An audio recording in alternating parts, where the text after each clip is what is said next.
gentlemen, boys and girls, and children of all ages, we are now back live here on the Investor Show, late night show. Don't forget to hit that like, subscribe, comment, and share button as you are coming in. And also, if you haven't done so already, go ahead and make sure you hit that like, subscribe, comment, and share button, and hit that bell icon for new notifications. But as always, ladies and gentlemen, welcome to the Investor Show. As always, this is your gracious host, the Prince of Investing, Prince Dykes, coming to you guys and girls live all the way from the beautiful city and state of Denver, Colorado. Don't forget that like, subscribe, comment, and share button. And as you do, go ahead, ladies and gentlemen, as you're coming in, if you haven't done so, hit the subscribe button, hit the bell icon, hit that like, comment, and share button. Hit that as you do that.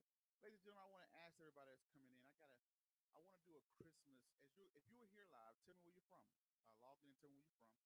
Today we got a very, very hot topic. We're going to talk about the FDA approval of Pfizer vaccination. So we're going to look at the FDA.gov, what they said about the Pfizer vaccination approval. Also, we're going to look into the stimulus package, the second round of stimulus checks. Are we going to get them? What's going to happen? Also, we got a shutdown going on, and we got the hot IPO of Airbnb. So we're not only going to talk about those topics, I'm going to tell you about the finesse move, I would say, the mainstream financial media plays when it talks about these hot IPOs like Airbnb. Then we're going to get into the second round of stimulus. Is it going to happen? Does it matter? Or whatever the case may be. Then we're going to get into the FDA. So the first thing I want to do, let me pull this up. Let me pull up the FDA report. I already had this up, had it up on my other computer, so don't worry about it. We're gonna make it work. So I'm gonna share my screen here. And what I always believe in, I don't believe in reading articles sometimes. The only time I have to read an article is usually maybe something that come out of Congress, or whatever. But other than that, most of the things I love to research my own. Like today, we're gonna go straight back to the FDA. So here we go. Here, let's share my screen. Don't forget to tell me. Hold on. Deny. Oh my goodness.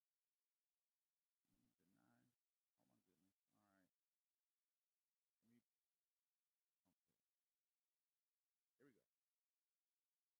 All right.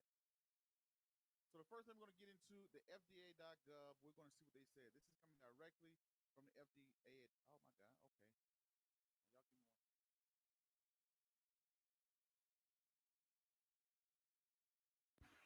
one. I'm sorry about that, ladies and gentlemen. Y'all said my audio was low. My audio was very low. Hopefully that's better. I don't know what was going on there with my audio. Y'all give me a thumbs up. Everybody was saying that. I'm sorry about that. For people that was coming in early, mic is low.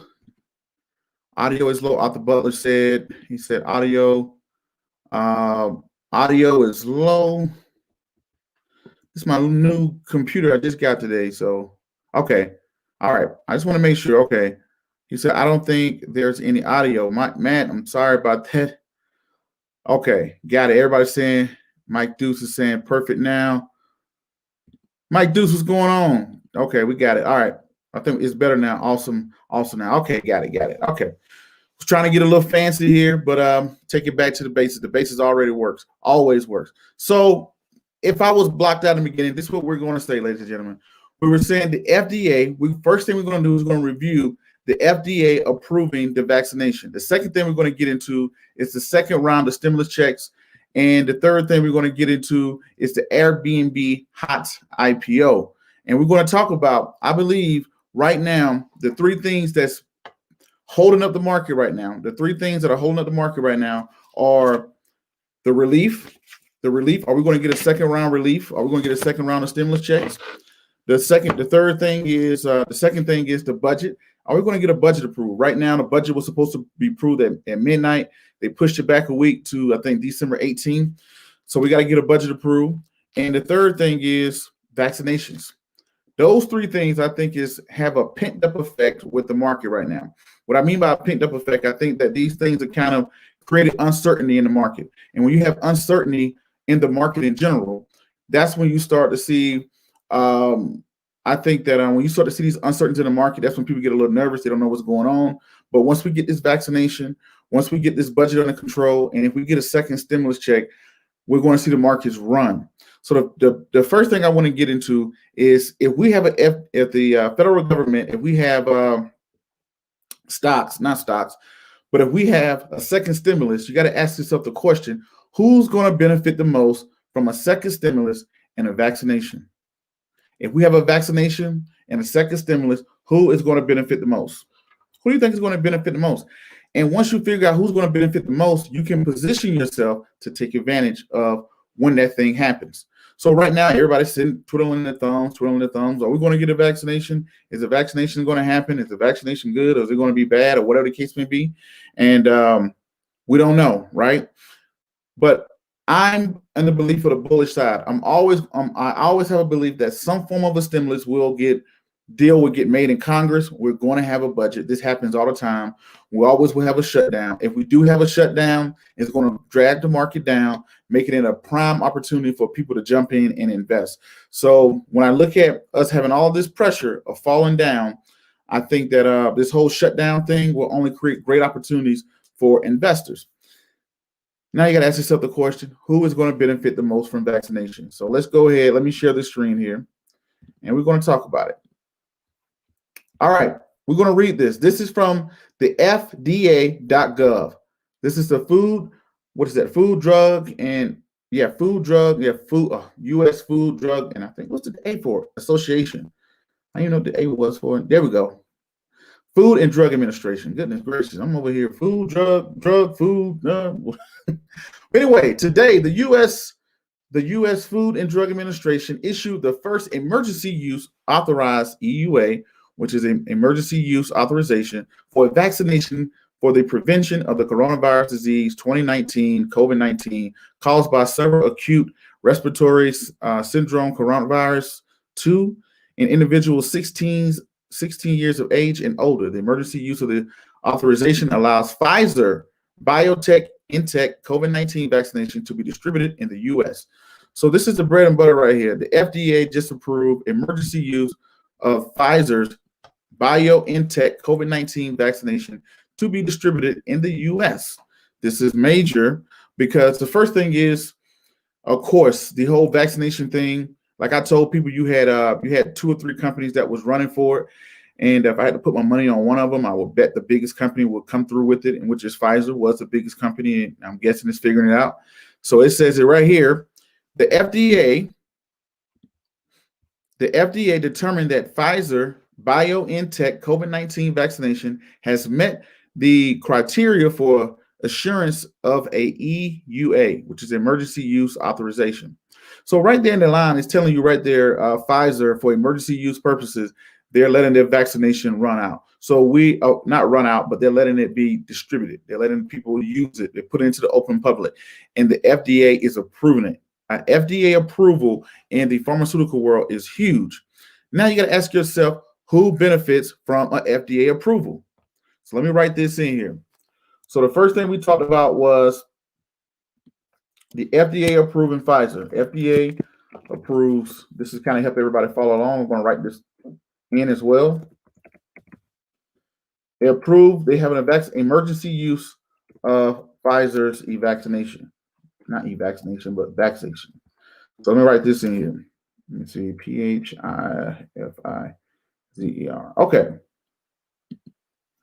So I'm going to put this in here. Now you got to ask yourself this question. The FDA, for the people that may not know this, right here, coming from the FDA.gov, the FDA has determined that Pfizer's BioNTech COVID-19 vaccination has met the statutory criteria for assurance of an EUA. A EUA was determined earlier in the reading that this is an emergency use authorization. So the emergency use authorization allows Pfizer BioNTech COVID-19 to be distributed in the U.S.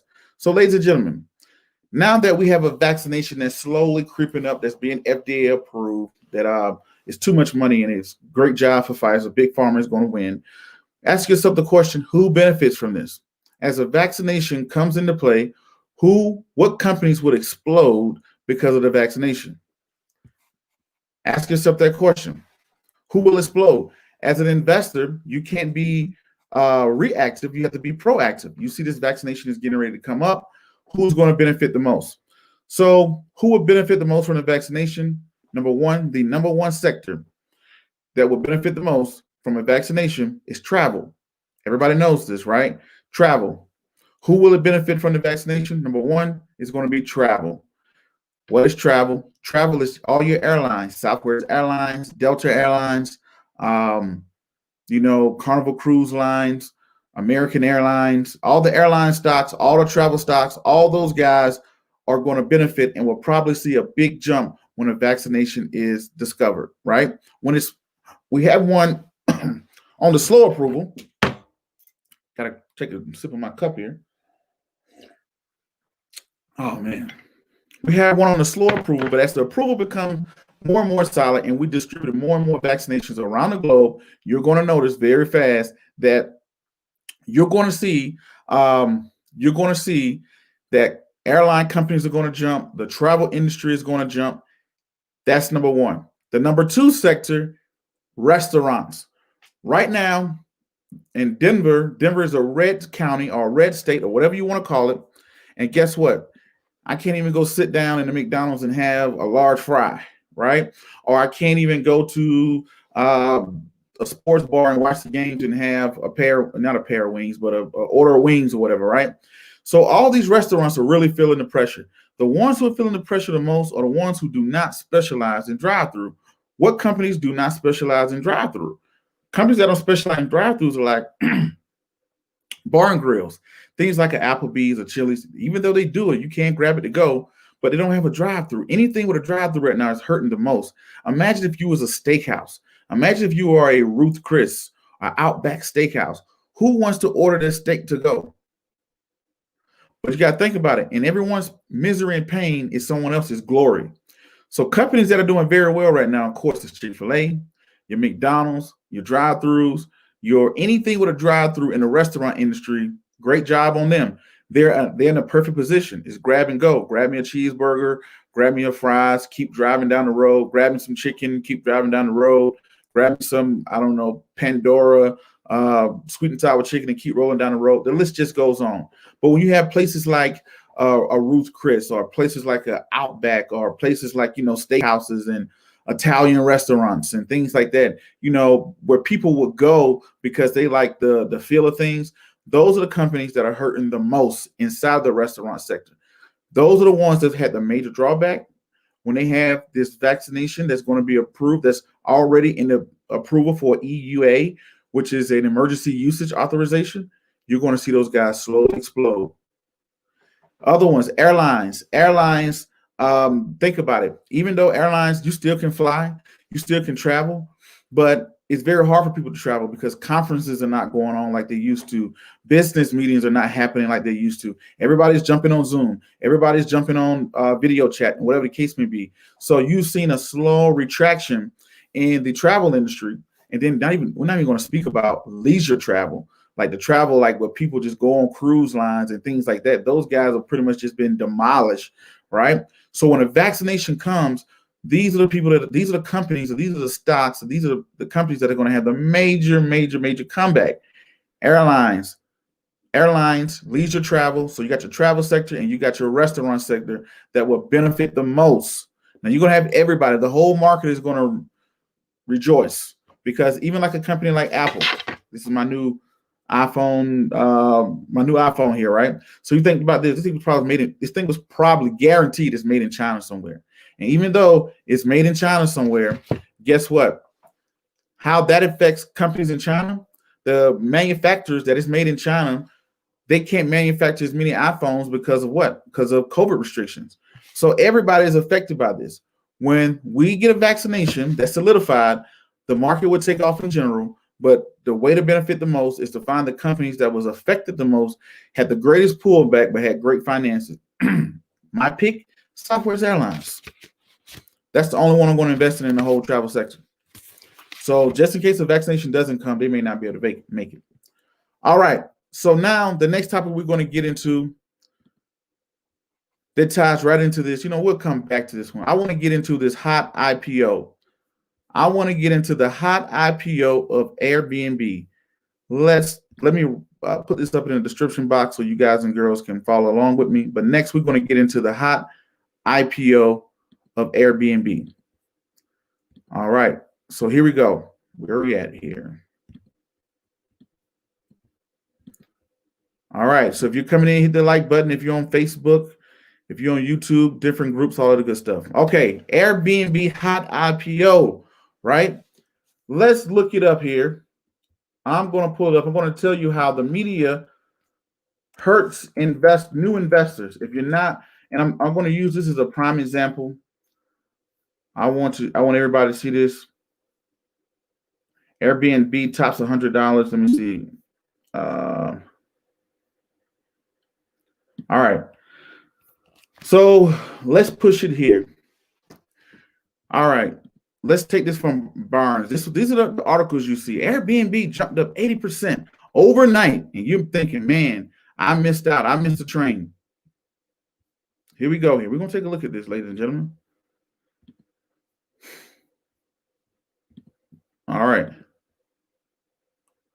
So this is Airbnb. They said that they were supposed to open up. Make sure this is closed down.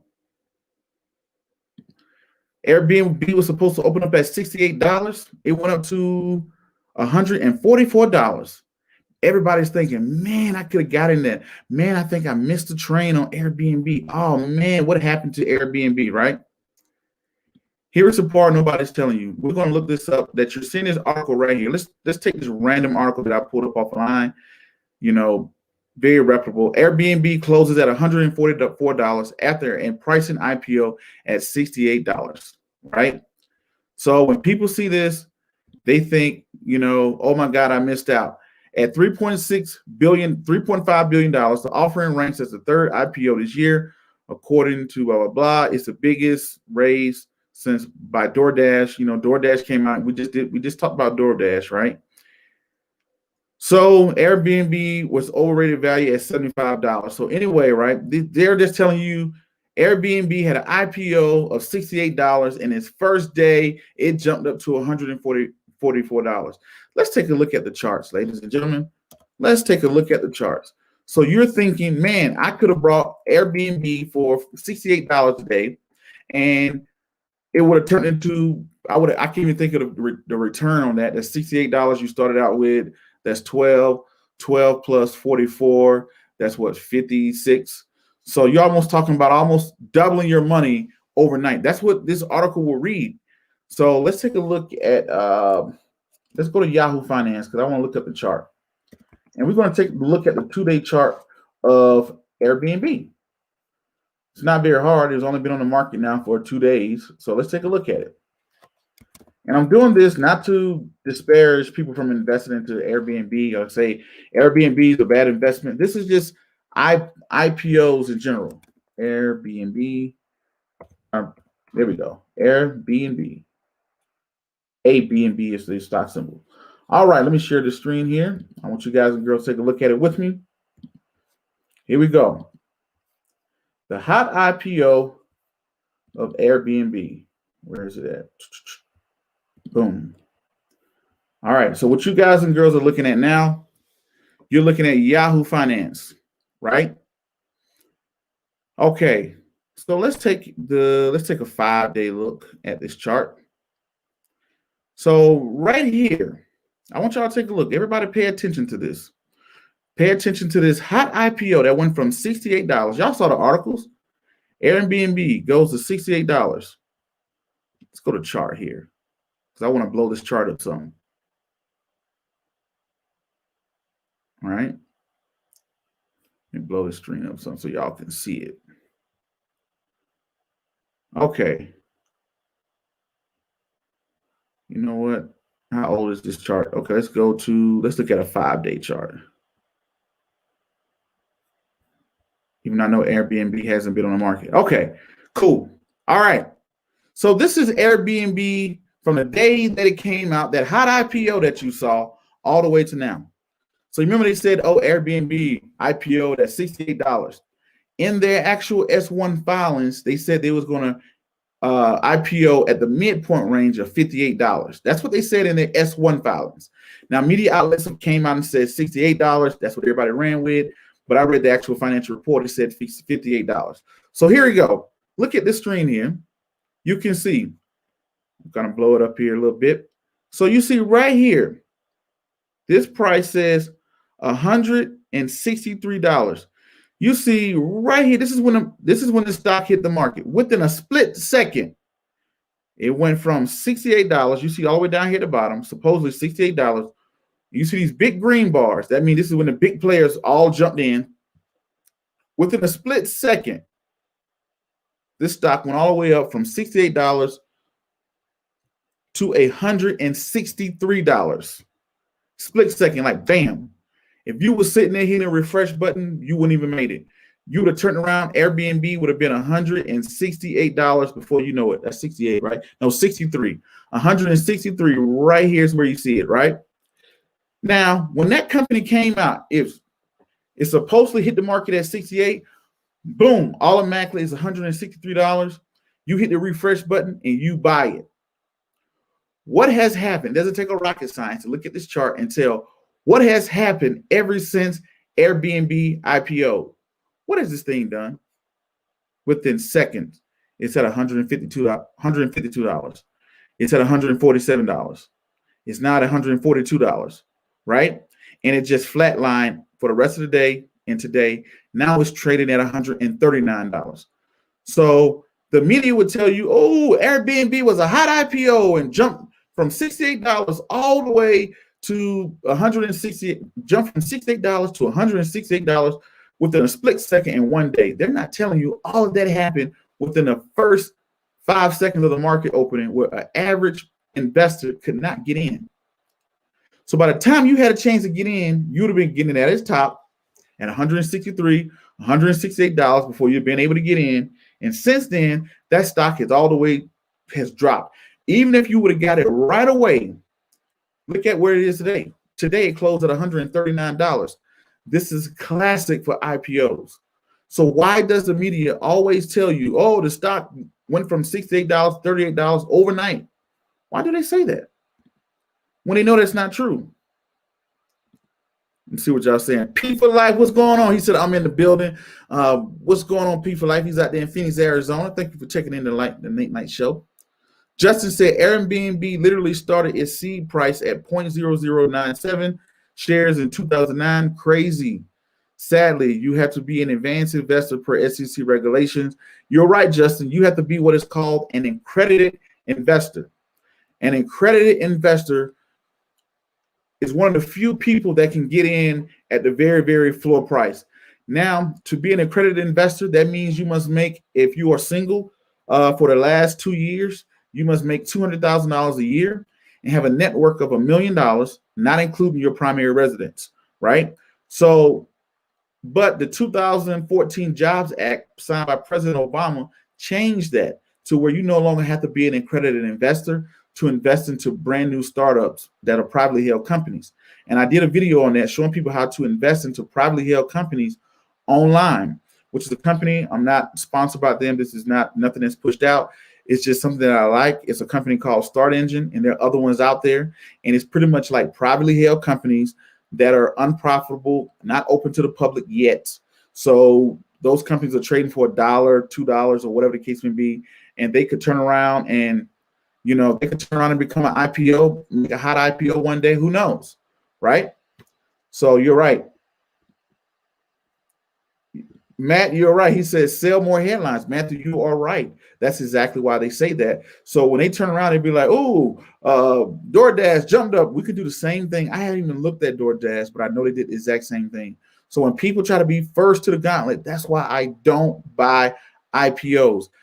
If you would have brought Airbnb at the first second you could have got it, you would have got it at its peak, and now you'd have been holding on to it now, and you'd have been down about, 10%, 5 or 10%, I'm guessing right now. Don't hold me to that. You'd have been down right now. What if you just would have waited? What I'm going to do, I'm going to wait at least until the quarterly earnings come out. The thing about Airbnb is going into a space that's already established. Prince, what do you mean? When Uber came out, Lyft came out a little bit before, but when Uber and Lyft came out, they were in a space of their own. Just like when Facebook came out. When Facebook came out, it was laughable. Social media going public. That's what everybody did back in 2011, 2000. I think that was like 2010, 11, or 12 when they came out. They were brand new. Nobody had ever seen them before. They was coming into a new space of social media. The same thing with Uber. Now, let's go back to social media. Social media, now you have Snapchat, you got Twitter, you got Pinterest, you got a plethora of social media companies that are public now. But when Facebook came out, it was by itself and it was laughable. But Facebook figured out a way to work it. Same thing when Uber and Lyft came out. When they came out, it was like, what? These two rideshare companies, nobody knows about them. But now look at the space getting a little bit more crowded. You saw Uber buy Postmates. You're seeing DoorDash. You're seeing Grubhub. Now it's the gig economy. They call that the gig economy. That space is kind of developing. But I'm saying when Uber went there, they're at the top of the hill, and they was there by themselves when they very first came out.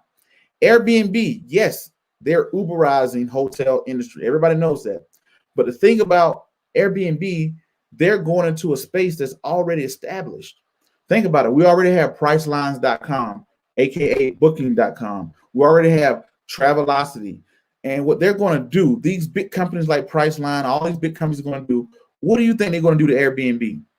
What they're already doing to Airbnb, they're going to take what Airbnb is doing and they're going to incorporate it to their platform. They're going to steal the stuff.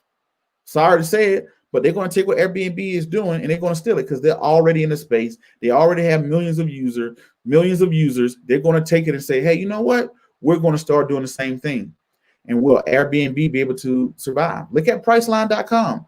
Priceline.com, it doesn't own hotels. It doesn't own travel places, right? It has the connections to everybody.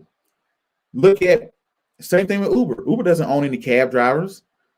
Airbnb is doing the same thing, but the difference between Airbnb, it is going already into a space that's already established. You already have places like Travelocity. What's that place called? Kaye or whatever. You can book so many hotels online. People are used to doing that. Airbnb revolutionizing when they did it with houses, but I think that all these other companies are going to start mocking them. These big companies are going to start mocking what they're doing, right? So that's going to be a problem, right? So that's what makes them different, make their things, make things a little hot for them. Miss Unbreakable says, don't buy IPOs until a year later it launched, a year later after it launched to see a real value. Yes, the finances. That's what she's talking about, right? The finances in 3 months, you're going to be able to see the finances of the company. So we're going to wait. Mike Dukes, what's going on? He said those that got in were already set and had it waiting, almost like pre-money investors were the only ones who got in. That's why it jumped immediately. You're 100% correct. These are when you look at the S1 filing, when they issued these shares, they had already told so many people, the underlying investors, the private investors, hey, as soon as the thing going to go public, you're going to get XYZ. The second thing I want you guys and girls to think about, what is the lockout period? The lockout period. Let me put this up. I want you guys and girls to follow me. What is the lockout period when it comes down to stocks in an IPO? I'm going to write it in here. The lockout period. This is something you got to be very mindful of when purchasing an IPO. Mike Dukes is going to tie into what you said. I want everybody to think the lockout period. What is that? And why is that important to what we're saying? If you know what it is, you know exactly what I'm talking about. So here we go here. Mike says, they said it looked like they were the first and others come first for advice. They say it to look like they were first and others come to them for advice. You're right. He's talking about the media outlets. You're right. He said, I will wait at least 3 months to get a clear picture. You are right, Mike Deuce. You're smart. Okay. All right. I'm hearing y'all. But what is that lockout period? Anybody know what that lockout period is? Comment in the comment box to tell me about that lockout period. And we're going to talk about that. And I'm going to ask you, what is Airbnb lockout period? What is DoorDash lockout period? These IPOs, what are their lockout periods? And why would you care as an investor? What is the lockout period? I think I might pull it up on Google so we can walk through the definition together. Let's walk through it together so you guys can see it instead of me talking about it. The lockout period. The lockout period. And Stocks. Okay, we go to Investopedia. See what Investopedia says. All right. We're going to talk about that lockout period here. I'm saying it like 5-6 times. Y'all like, man, let's do shut up about the lockout period and show us. Let me pull up the string and let me share it.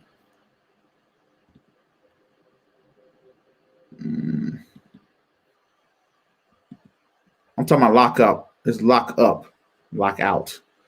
Sorry about that. Lock up, lock out. Okay, IPO lock up. All right, the key takeaways. An IPO lockup is a period of days, typically 90 to 180 days after an IPO, during which time shares cannot be sold by company insiders. Lockup periods typically apply to insiders such as company founders, owners, managers, and employees, but may not be included for early investors such as venture capitalists. The purpose of an IPO lockout period is to prevent insiders for manipulating the market with large numbers of shares as they become public, which could initially depress the stock price. All right, that's the textbook Investopedia word, but let's break it on down and see what it really says. The lockout period for, let's say from, like, I think that was Matt that said that earlier. Justin said earlier, hey, these companies go for 97 cents back in 2009. For prime example, let's take a company that went for 97 cents. Let's say if I brought a bunch of Airbnb, I brought 200 shares of Airbnb for 97 cents back in 2009. And now you're talking about what, 11 years later, Airbnb goes public. They're going to tell me, Prince, the lock up period is, I'm talking about, I said the lock out. Okay, the lock up period is going to be 90 days. So that means when the market goes public, you as an insider, because you think about it, I bought this thing for 97 cents. Now it's $150. Guess what you want to do? You want to cash out, baby. That's the first thing an insider wants to do. I was right. I've hit the lottery. I want to cash out. Give me my money now, right? So what happens with the lockup period is it's saying that what happens is what they learned back in the day, back in like the 30s and the 40s, the 20s and the 30s and the 40s, what people would do, the day that the company would IPO, guess what all the insiders would do? They'll be cashing out. They'll start selling their stocks. As soon as they start to sell their stocks in massive amounts, the stock starts to drop drastically, right? So what the SEC does, it says, hey, look, all you insiders, the lockup period is going to be 90 days. So this company went public on December 11th. That's December, January to February, February to March. You must hold this company until March. What happens on the lockup period is that's when you can see a lot of people, insiders, getting out of the market, depressing the stocks. Lockup period, not lockout. Lockup period. That's why it's very important. When is your lockup period? Is it 90 days or is it 180 days, right?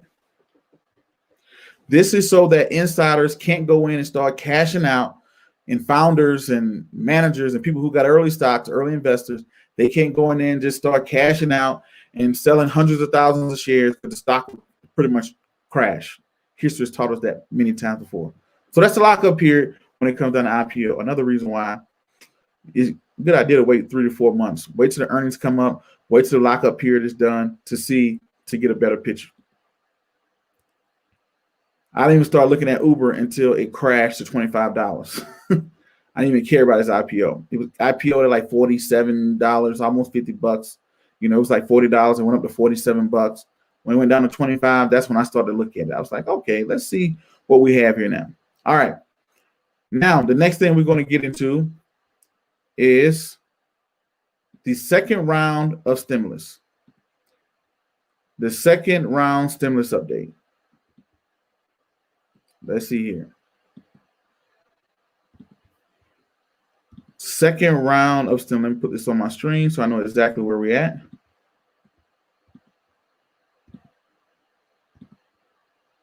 Okay. So the second round of stimulus update. Why is the stimulus so important? When you stimulate the economy, when the government gives out these $1,200 to adults and $500 for every child, let's say the average household has 2 kids and 2 adults. That's $2,400. That's $3,400 that just came into a house. How many of those people you think is going to go invest that money? Where do you think most of that money is going to go? Those billions of dollars they pump into the economy. It's a stimulus. All it's going to do, people are going to take the stimulus check, and that money is going to end right up in the mall. It's probably going to end up in Amazon. It's probably going to end up on Amazon's earnings reports. It's probably going to end up on Nike's earnings reports. Majority of people, we live in a consumer society. Majority of people will try to go out. They will go out and spend it somewhere or another. If the government came out and said, hey, you get a stimulus check anytime within the next 2 weeks, people have mentally spent that money before it even got there. So the stimulus update right now, you have right now with the government lockdown and the shutdown, all of this political jargon going back and forth, they will figure it out. This has happened millions of times. Happened a couple times under President Trump. It happened a bunch of times under President Obama when I started investing. And it's just a matter of time when they figure something out. They're going to push the budget back and they're going to try to shut the government down. They probably will shut the government down. It happened one time. The government shut down and people got furloughed. That happened a couple of years ago, about 9 years ago, I remember. So this whole budget thing, everybody would go back and get mad. But guess what? We would eventually figure it out. So the thing about it, the government does shut down as the market is sliding downward. This is a great opportunity to get into some companies. Like I didn't get into Disney because Disney had a great run today, but this is a great time to start looking to get into companies. When we finally figure out this whole stimulus and we approve a budget, the market is going to react in a nice way. And think about it, who benefits from the stimulus package? Earlier, we talked about who will benefit from the vaccinations. Now we're going to talk about who will benefit the most from stimulus. When people get these stimulus checks, guess what? A lot of people are going to log in. They're going to go on Amazon and buy a bunch of crap they probably don't need, right? When people get their stimulus check, they're probably going to go on to not only Amazon, they're probably going to go on to probably go to the mall, buy some Nikes. Some people will pay off bills. Some people will save it. Some people will invest it. That's a very few people that's going to save, invest, and pay off debt. Very few. Majority of people, this is going to end up on McDonald's earnings reports. This is going to end up on Amazon's earnings report. This is going to end up on, I can't even think, where other people go to all the large retail. In the retail season, the best thing that can happen for retail right now is for a bunch of people to get $1,200, right? Because this is the closeout of the year. This is when everybody's looking to spend and they want to spend and they're going to spend.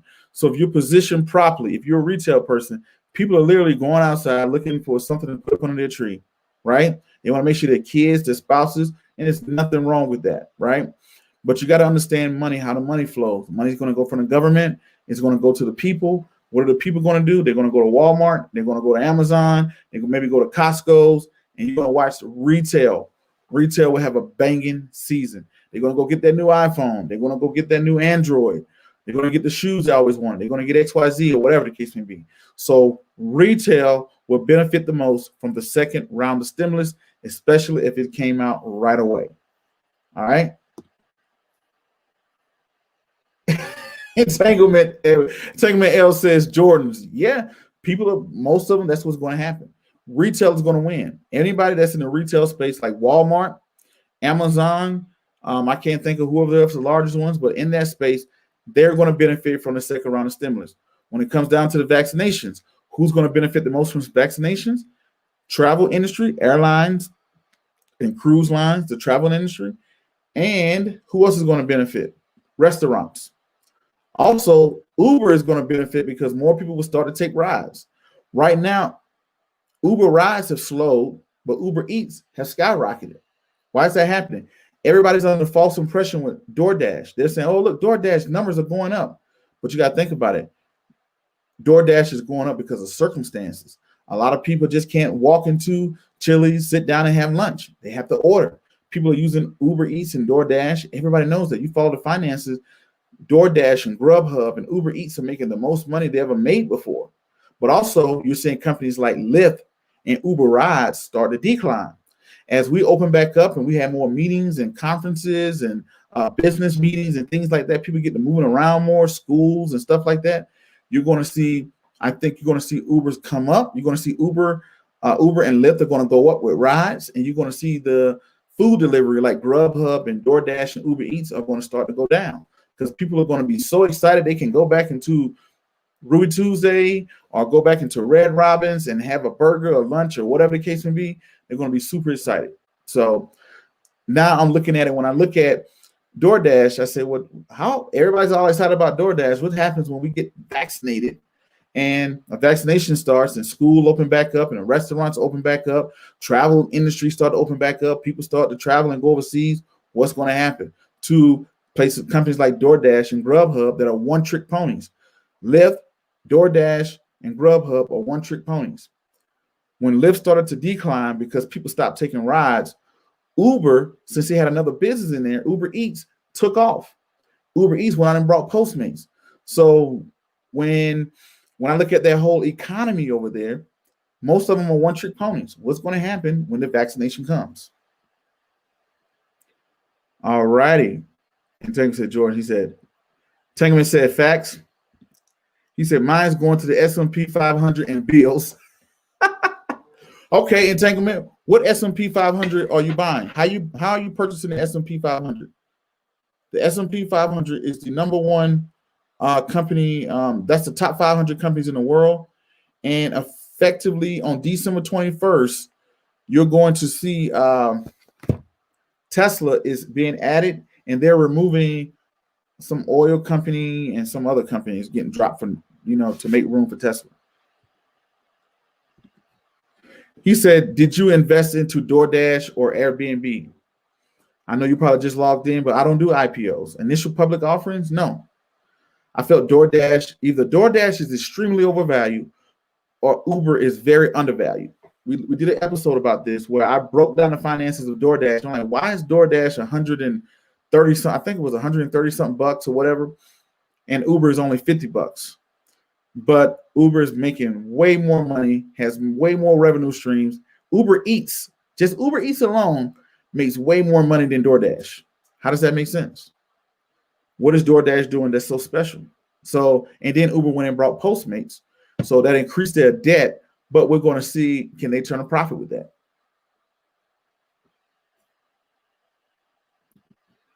All right, entanglement. So you say you brought SPY, SPY. Not bad. This is my challenge for you. What is the expense ratio on SPY? He said he brought SPY. Let's do a little look here. We're going to do a little class. Are all index funds created the same?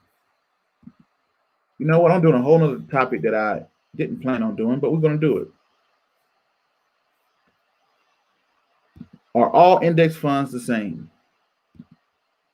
Are all index funds equal? Are all index funds equal? Are all index funds equal? Okay. So this comment Tankman said, hey, when I get my stimulus check, it's going to the S&P 500 and bills. Smart guy. Paying down debt and investing. Smart guy. Now, I asked him, just out of curiosity, how do you purchase the S&P 500? He said, Prince, I purchased the SPY. The SPY is the S&P 500. That spider there, which is not bad. And I think it's about 300 and something bucks if I'm not mistaken. Here we go here. Let's pull it up. I'm pulling up on my E-Trade. Let's see here. You can save it. I don't care. All right, don't get too fancy. SPY. Okay.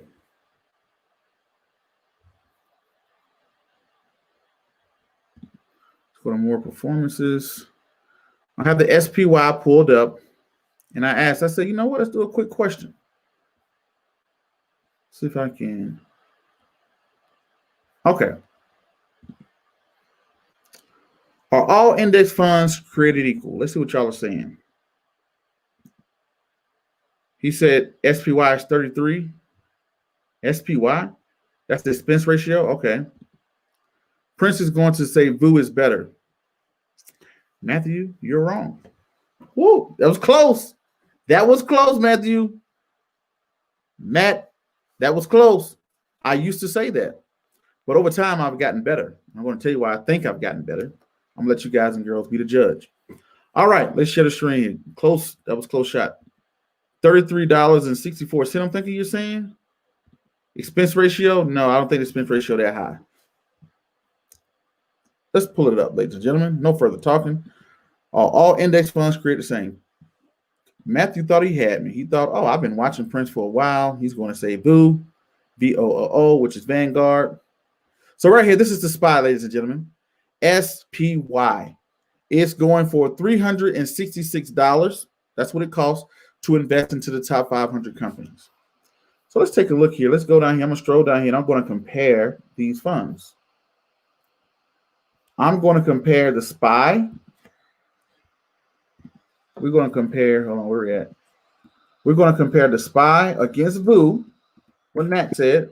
Matt out there in the Bay. Oh, VOO. And we also want to compare to SWPPX, Charles Schwab. We got Charles Schwab, Vanguard, and Spider. Let's go. Let's compare these funds. All righty.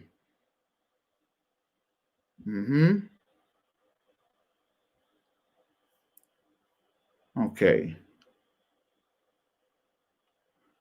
So let's go down to cost analysis. They got the performance on here. The performance is not, okay, right here, cost analysis. So let's say if he took his $1,000, let's say if in Mr. Entanglement took $1,200 and he added no money, and let's say if he got, let's say 6% return in 10 years. Then he did it for, let's say 10 years. So right here, we're saying he took $1,200. He didn't add any more money. Estimated returns of 6%, just hypothetically. Right here, the SPY, over 10 years, he would pay $14.60 in expenses. Not too bad. The VOO, VOO, he would pay only $4.88, right? Not bad. But with SWPPX, he would only pay $3.26. So right now, you're putting your money in the SPY, but also you have the SWPPX. That is, you're paying 300% more for fees. So total expense, the fees, you're paying what? What's that? 3, 6. What's that, guys? That's about 400% more in fees over the 10 years that you won't see. And the SPY versus the SWPPX, right? Now let's go a little bit further. You're saying, okay, Prince, but the SPY is a better performer. Let's look at it. Let's type in SPY. Look at the performance. Let's go to charts. Up on the charts, I don't want to look at any moving averages. We're going to remove it. We don't want to look at any insider trading. We're going to remove that. And we're going to compare the SPY over the last 5 years. And let's throw VOO on top of that. And let's throw SWPP. Oh, let's throw SWPPX on top of that. Boom. Let's put on a large chart. Look at that, ladies and gentlemen. They are practically laying on top of each other. The VOO, VOO, SWPPX, and the SPY. So why are you paying so much more money just to have the SPY when they're practically giving you the same performance? Let's go a step further, ladies and gentlemen. Let's go down this rabbit hole a little bit further. Let's see. Can I get back without you guys and girls should be able to see? Let me make sure y'all seeing my screen. Oh, y'all still on the same screen. Okay. Y'all still on the same screen. I thought y'all stream switch. Crap. I wanted y'all to see this at the same time. So sorry about that. We're going to go to compare these funds. I'm going to pull it back up again, and we're going to continue to talk. I want y'all to be able to see this at the same time. SPY. I thought it was showing y'all. I thought it went to my other stream, but it didn't. But that's okay. We're going to get it together, SPY, and we said the other one was SWPPX. So right here, this is what I was looking at. I'm going to show this to you guys and girls. We're going to stop that. We're going to jump back in here. And where are we at on here? Then we're on the second one down. Oh, I don't want that one. I'll give me 1 second. Let me get I want to show y'all on the screen so y'all won't say this guy just made some stuff up online. Okay, here we go. This is a cost analysis of someone who invested $1,200 and just let it sit for 10 years. Over 10 years, in the SPY, you would pay $14 in fees, total expenses. VU, you would pay $4.68 in expenses, and total expenses for what is this? SWPPX is $3.26 total expense. Now what we did, the second thing we went and done, we went back to performance. We looked at the performance, and you can see right here that performance is the same. So SPY expense ratio is 0.09, VU expense ratio is 0.03, and you have SWPPX, which is 0.02. Sales load, this has a transaction fee. VU has a transaction fee. SPY has a transaction fee. SWPPX does not have a transaction fee, right? That's the way I was looking at it. So when you look at all of them, this is the performance of 10 years. You're look at the performance. The chart is exact same. VU, SWPPX, all these bad boys are the same. $35,000, $35,000, $35,000, right? So these are pretty much the exact same. VU is getting a little bit better performance, but it has a little bit more in fees. So who's counting? So right here, they're right on top of each other when it comes down to performance. So let's go a step further. Right here, SPY, SPY. We already said earlier the SPY cost is $366. SPY costs $366. Let's see how much VU costs. VU costs per share $336. VU and SPY cost the same, right? Now VU has less fees and give you a better performance. But let's look at SWPPX. How much does that one cost? SPY and SPY cost $366.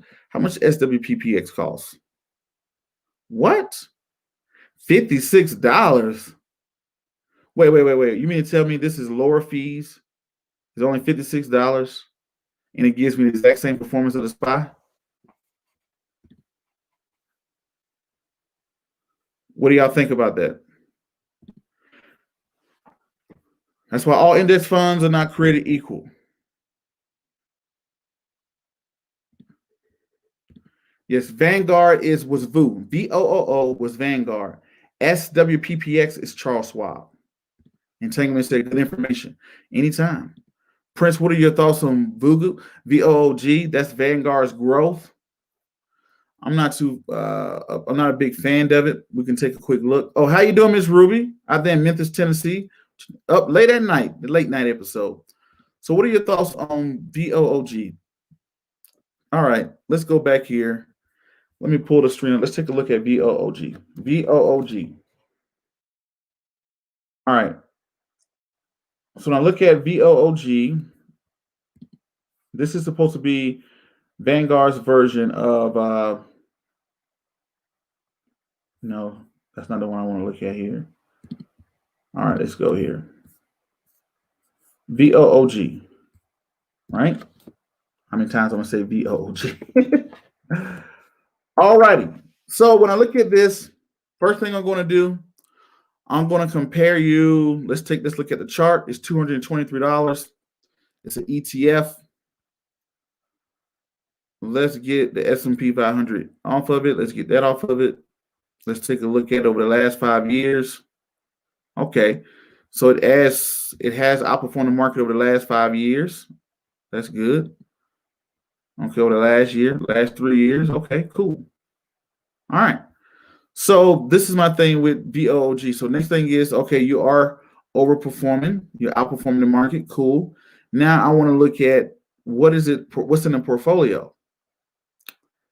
Now, when you look inside of that portfolio, let's see what the top 10 holdings are. Apple, Microsoft, Amazon, Facebook, Google, Nvidia, Vista, hope I didn't butcher that word, Microsoft, PayPal. Okay, VOOG. You know what that sounds like? That sounds like the NASDAQ. That's what it sounds like. So VOOG costs $223. Let's go back here to the charts because it's holding mostly tech companies. When I look at this and let's go to the chart. Since it's holding mostly tech companies, I don't want to compare you to the S&P 500. I want to compare you to the NASDAQ. When I compare you to the NASDAQ, you have underperformed in 5 years. You've underperformed in 3 years. You underperformed in 1 year. And you underperformed this year. So why even bother with getting VOO when I can just get the NASDAQ, which is QQQ? So right here, I'd rather get QQQ because the VOO Vanguard is holding mostly tech companies. You go to QQQ. Let's look inside of QQQ. Let's look up under the hood of the top 10 holdings. By Investico, you go to portfolio. Up under the hood of a QQQ, where is it at? Where's the top holdings at? Where's it at? Okay, you're trying to hide from me. Look at it. It has QQQ, has Apple, Microsoft, Amazon, Tesla, Facebook, Google, Nvidia, PayPal, and Adobe. Almost identical to VOO, VOOG. So I would be better off if I spent the $300 and got the QQQ. That's my outlook. So VOO, no VOO for me. Matt, out in the Bay, no VOOG for me. I would take the NASDAQ, QQQ. That's my thought process. So we learned all index funds are not the same. We talked about that second stimulus check. Okay, that's what Matt got to say. Matt said, that's true, but VOOG has an expense ratio also, as a lower expense ratio. Okay, you're right. It does have a lower expense ratio, but how much lower is the expense ratio? And does the expense ratio beat the difference that is getting beat by? Like, take me for a prime example. If my property tax or my HOA increases for my home, do I like paying more money? No. But if they tell me, hey, we're going to increase your HOA, but we're going to cut your grass and we're going to put in new street lights and we're going to, build a park and a pool. I don't care about property tax. I don't care if I had a portfolio manager, right? And my portfolio manager was charging me 2% a year, right?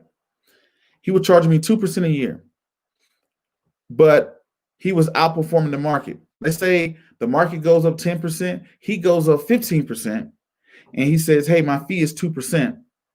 That means I'm left with 13%. I'm still outperforming the market by 3%. I don't care what the fee is if it's justified that I'm making more money. I don't care about paying a little bit more if I'm getting value. So that's true. VOOG may have a lower expense ratio, but does the expense ratio make up for the underperformance? That's my thing. Like some people say, man, you know what? I can manage my own portfolio. Why go get a portfolio manager? If that portfolio manager, I don't have to log in. I don't have to do something every day and read all these financial reports. I can be the lazy investor. And if my lazy investor is outperforming the portfolio, not a stock, the portfolio is outperforming the S&P 500 and the fee that he wants, I still outperform the S&P 500 with his fee, I have no problem with a portfolio manager. Right? What's going on, Max B? He's in the building. He said, you have to deduct inflation. Yeah, you're going to have inflation. That's true. He said, so it's 10%. Yeah, so inflation. that's another one. We'll go for that. That'll take me down a whole nother topic if I put inflation into investing or whatever. But usually, when inflation increases, usually stock value increases as well. So, for prime example, inflation is the cost of goods and services increasing over time. So that means that dollar menu turns into the $2 menu. Gas prices go up. Amazon prices go up. So corporate earnings usually go up with inflation. The only thing about it is people's pay don't go up with inflation. That's when you have a problem. But usually inflation is the cost of price and goods and services going up. When the price of goods and services are going up, that means that what? The companies are probably going to make more money. So it kind of offsets if you are an investor. If you're somebody with a regular 9 to 5 and all you make is $15 an hour, and every year your rent keeps going higher and higher and higher, your real inflation is increasing by 5, 6, 7, 8, 10%, right? But if you're an investor, as the price of things go up, so does your investments. Your portfolio should be going up because Coca-Cola prices is going up, McDonald's prices are going up, Chick-fil-A. People don't even care how much they spend at Chick-fil-A. How many people look at their bill at Chick-fil-A? They order whatever they want, they get it, and they move on because it got great customer service. It has a great product. And as long as it's not $100 for a burger, people don't care. Chick-fil-A can raise the price by $1 and people won't even notice for the majority of the time. The customer base won't even know or will they care. Matt said that makes sense. Thanks. That makes sense. No problem, Matt. Anytime out there in the Bay. You know what? I disrespected the Bay one time when somebody asked me, I said I never had been to the Bay. And then Facebook showed a picture of me at the Golden Gate Bridge one time. So I was like, oh, I did go to the Bay, but I was there so fast. I was at the airport and I had a long layover. And I said, you know what do I want to do in the Bay? That's the best airport too. That's one of the best airports in America. You know, they got very technology advanced or whatever. And I said, you know what? I want to go see the Golden Gate Bridge. So I think I took an Uber or something, went and saw the Golden Gate Bridge, took a picture. I think I went around downtown a little bit and came back to the airport. But it was only for about 5 or 10 hours. So technically I have been to the Bay, but I don't really consider it as going to the Bay. So, but yeah. But anyway, ladies and gentlemen, we talked about all index funds created the same. We talked about a little bit about portfolio managers. I don't care if the expense ratio is higher. The point I made with the index funds, with the SPY and the VU and the SWPPX, I didn't care about SPY having a higher expense ratio or VU having a higher expense ratio. The thing was their performance was the same. If your performance is the same, if Walmart and a local grocery store are both selling Coca-Cola, one is selling it for $2 and another place is selling for $1, guess what most people are probably going to go? They're going to go to the place for $1. They're going to say, what's the same thing? So I was getting the same thing. I'm just paying more for it. I'm looking at the performance. If you're performing the same, why are your fees so much higher? And it costs much more to get into. SPY, VU are $300 per share. SWPPX is only $56. And you can add, here's something else, Matt, and entanglement. If you're still in here, you only can pay $5, $10 to keep investing into it over and over. My nose is kind of itching too. So anyway, ladies and gentlemen, he said, Max B said, everyone leaving the Bay now, come to the South.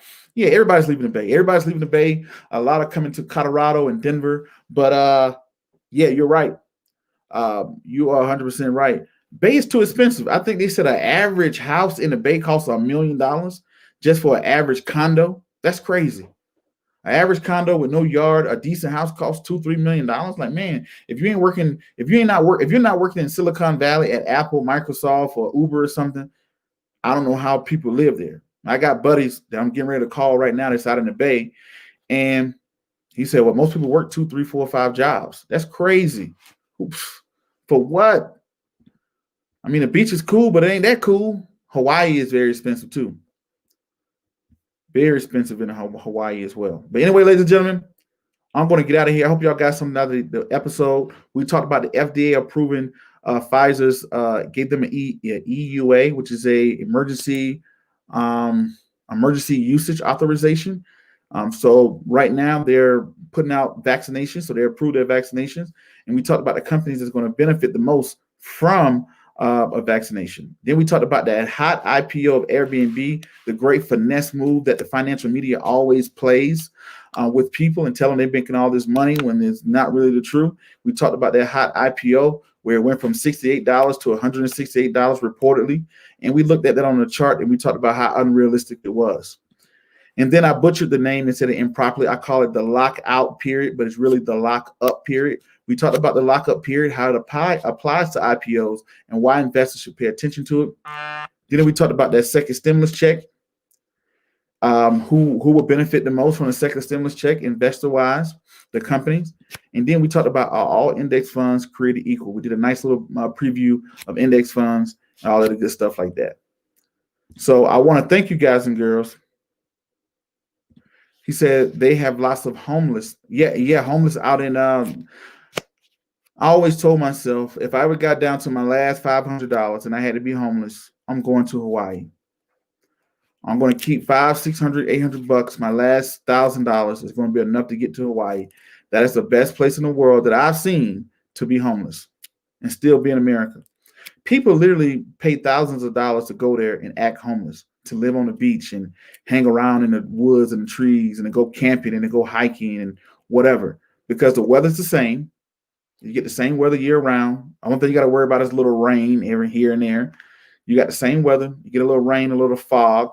The best job is to be a meteorologist in Hawaii because you report the same thing every single day. All people worry about is a hurricane. You might have a hurricane every now and then. That sucked. But other than that, you're going to have the same weather. You can go take a shower in the beach. They have showers on the beach. You can jump in the water and take a shower. It's warm. The nice and warm. It's not as cold and brutal. But yeah, that would be my place. I would be homeless. The Bay, I don't know about. The Bay still have winters. And I do not want to be homeless in Denver, Colorado. I'll pass. I'm good on that. But I'm very compassionate about people that are in those situations or whatnot. But that's very unfortunate. That's why I'm investing and working hard as I am now, up at midnight, studying and bringing content to you guys and girls. But anyway, that's going to conclude today's episode. If you haven't done so already, hit that like, subscribe, comment, and share button. And also comment on this video. Give me some good ideas. I want to do a giveaway for the giveaway season. I want to give back. Speaking of homelessness, I want to give back to you guys and girls that have supported me throughout this year.